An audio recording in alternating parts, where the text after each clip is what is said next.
In today's video, I'm going to teach you how to add text boxes and shapes.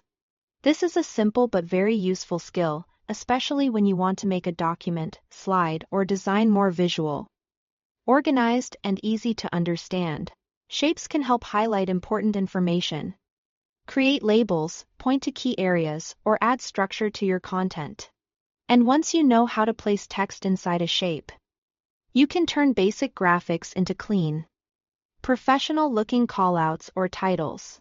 To begin, go to the Insert tab in your program's toolbar or ribbon. This is usually where you'll find anything you want to place into your document or canvas, including images, icons, and shapes.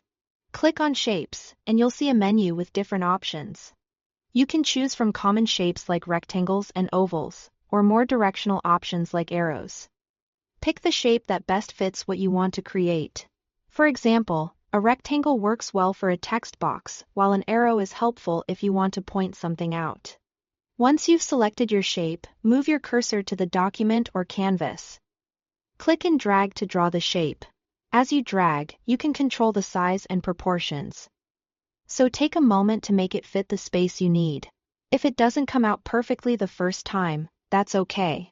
You can usually resize or reposition it later. So the main goal here is just to get the shape onto the page. After your shape is in place, double-click directly on it. This turns the shape into a text area so you can begin typing inside it. This is especially helpful because it lets you combine visual design with written information in one element. Type your text clearly and keep in mind that shorter text often looks better inside shapes, especially if the shape is small.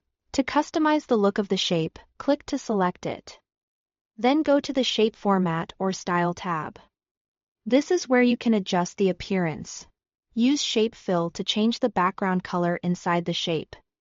This can help your shapes stand out or match the rest of your design. Then use Shape Outline to change the border color or make the outline more subtle if you want a cleaner look. As you style the shape, try to keep readability in mind. Make sure the text is easy to see against the background color, and avoid using colors that make the shape feel too distracting. With just these few steps, you can create shapes that are both functional and visually appealing.